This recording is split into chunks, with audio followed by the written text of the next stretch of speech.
সংখ্যালঘু থেকে শুরু করে সংখ্যাগুরু যারা আছেন এখানে, যারা বিশেষ করে পিছড়ে বর্গের আছেন, দলিত আদিবাসী সহ মুসলিম মানুষকে আমি একটু সতর্ক করছি, এই আরাবুল, এই শওকাত, এই আপনার শাহজাহানদের খেলাতে আপনারা পা দেবেন না, এদের খপ্পরে আপনারা পড়বেন না। ভাবুন গতকাল যেভাবে ইডির আধিকারিকদের মাথা ফাটালো, সেন্ট্রাল ফোর্সের সাথে যেরকম ভাবে নোংরামি করলো, তাদের তো ভাই গুলি চালানো অর্ডার সব সময় থাকে। যদি গুলি চালাতো, গুলিটা কে খেত? এই শওকাত, আরাবুল, শাহজাহান খেত, না আপনার পাড়াতে রাম রহিমের বুকে লাগতো? এই বলুন, এই কাইজার, এই আরাবুল, এই শওকাত, এই শাহজাহান, এই যারা আছে, এদের ফাঁদে আপনারা পা দেবেন না। এরা দুর্নীতি করবে, এরা চাকরি চুরি করেছে, এরা কয়লা চুরি করেছে, এরা বালি পাচার করেছে, অবৈধ ব্যবসার সাথে এরা যুক্ত আছে, এরা বাচ্চাদের মিড ডে মিলে চুরি করেছে, এরা রেশন চুরি করেছে। এদেরকে যখন জবাবদিহি করার জন্য এদের বাড়িতে যখন ইডি সিবিআই যাচ্ছে, সাধারণ মানুষকে তখন ঢাল করে সামনে দাঁড় করিয়ে দিচ্ছে। সাধারণ মানুষের জন্য বলবো, ইডি সিবিআই যাচ্ছে আপনার হককে প্রতিষ্ঠা করার জন্য। আপনার বাচ্চা ছেলের মিড ডে মিলে চুরি করেছে বলি ওর বাড়িতে ইডি গিয়েছিল তদন্ত করার জন্য। আপনার রেশন চুরি হয়েছে বলি ওর বাড়িতে গিয়েছিল। সুতরাং ওর সাথে আইনে আছে, আইনে বুঝাবুঝি হবে। আপনারা এর মধ্যেখানে ঢুকবেন না। আপনাদেরকে সতর্ক করছি, সজাগ করছি, না হলে দিনের শেষে দেখুন শীতলকুচির দিকে তাকিয়ে 2.5 বছর হয়ে গেল, মমতা ব্যানার্জি আর শীতলকুচির কথা মুখে নেয় না। ওনার ভোটের দরকার ছিল, ভোট মিটে গেল, আর শীতলকুচির কথা ভাবে না। উনি সেই রেজওয়ানের কথা বলেছিলেন, ভোটের দরকার ছিল, মিটে গেছে, রেজওয়ানের কথা ভুলে গেলেন। গতকাল কি একটা ভয়ঙ্কর দৃশ্য সারা রাজ্যের মানুষ নয়, সারা দেশের মানুষ দেখলো। কি ভয়ঙ্কর দৃশ্য!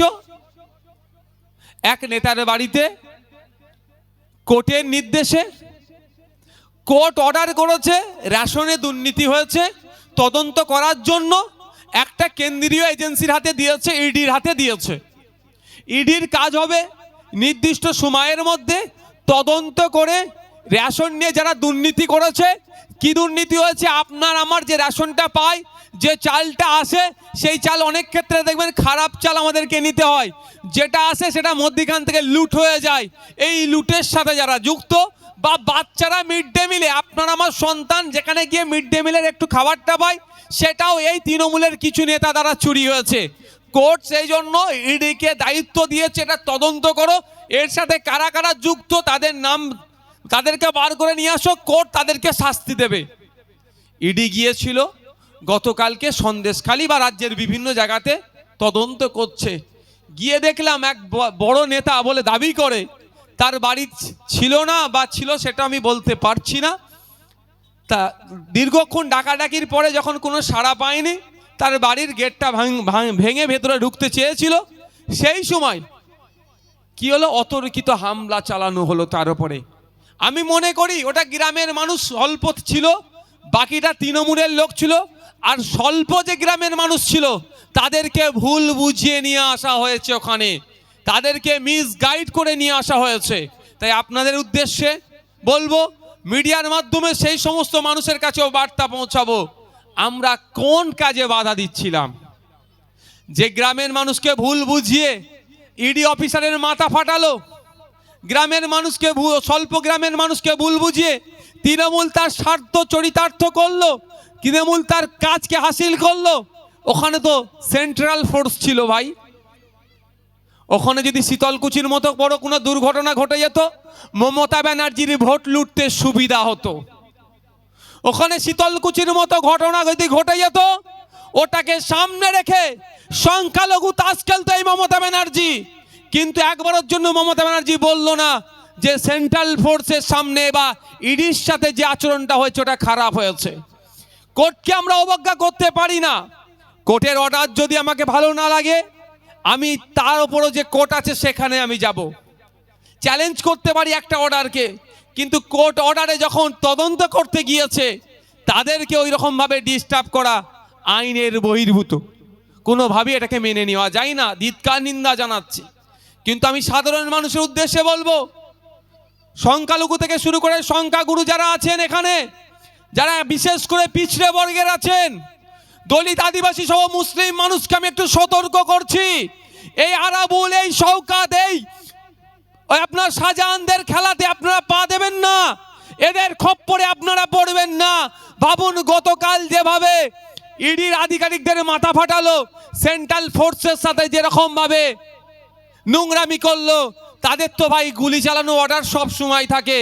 যদি গুলি চালাতো, গুলিটা কে খেত? এই শওকাত, আরাবুল, শাহজাহান খেত, না আপনার পাড়াতে রাম রহিমের বুকে লাগতো? এ বলুন, ক্ষতিগ্রস্ত কারা হতো? এ আপনার পাড়ার রাম রহিম ক্ষতিগ্রস্ত হতো। 1 বছরের বেশি নয়, 2.5 বছর হতে যাচ্ছে। শীতলকুচির ঘটনা আমরা ভুলে যাচ্ছি না। তাদেরকে উৎসাহিত করে, তাদেরকে প্রভাবিত করে সেন্ট্রাল ফোর্সের দিকে পাঠিয়ে দিয়েছিল। সেখানে ডিস্টার্ব একটা হয়েছিল, একটা অরাজকতা হয়েছিল, ফলে সেখানে গুলি চালিয়েছিল। 4-4টে তাজা প্রাণ আমরা হারিয়েছিলাম। আমাদের ভাইকে আমাদের কাছ থেকে তারা কেড়ে নিয়েছিল।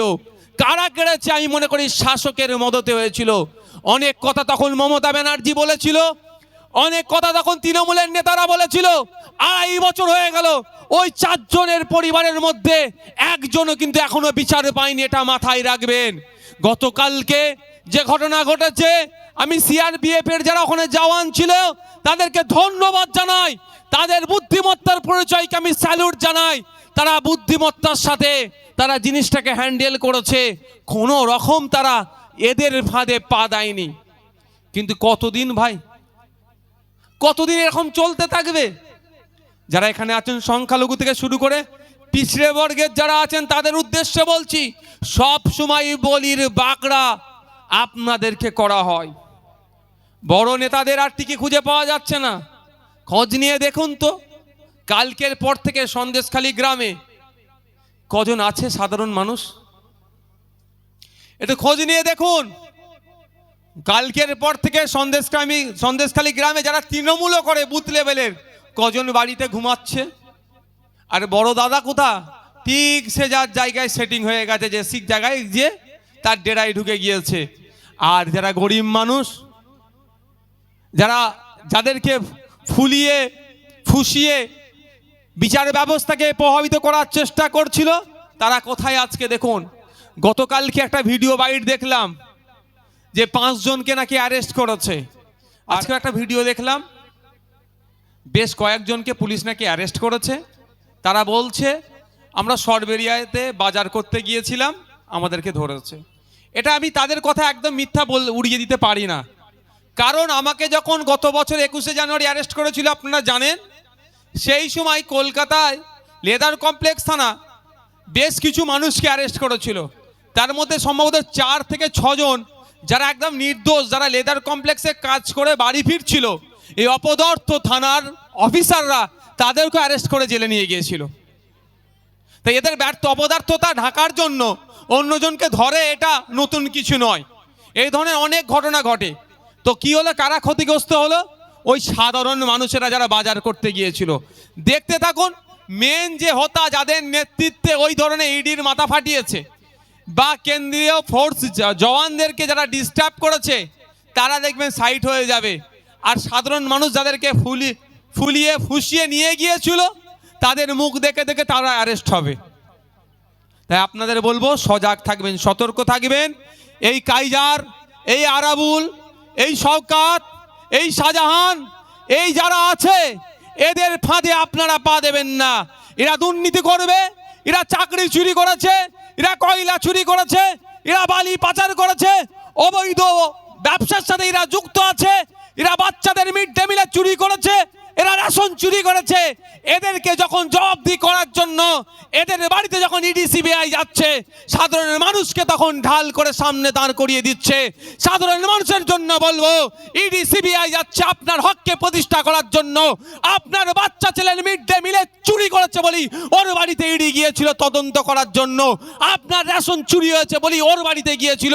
সুতরাং ওর সাথে আইনে আছে, আইনে বুঝাবুঝি হবে। আপনারা এর মধ্যখানে ঢুকবেন না। আপনাদেরকে সতর্ক করছি, সজাগ করছি। না হলে দিনের শেষে দেখুন, শীতলকুচির দিকে তাকিয়ে 2.5 বছর হয়ে গেল, মমতা ব্যানার্জি আর শীতলকুচির কথা মুখে নেয় না। ওনার ভোটের দরকার ছিল, ভোট মিটে গেল, আর শীতলকুচির কথা ভাবে না। উনি সেই রেজওয়ানের কথা বলেছিলেন, ভোটের দরকার ছিল, মিটে গেছে, রেজওয়ানের কথা ভুলে গেলেন। সাচার কমিটি নিয়ে অনেক বড় বড় কথা বলতেন, ভোট মিটে গেছে, আর উনার প্রয়োজন নেই সাচার কমিটির কি যে রেকমেন্ডেশনগুলো আছে সেগুলোকে তোলা বা বাস্তবায়নের। তাই অনুরোধ করব আপনারা সজাগ সতর্ক থাকবেন।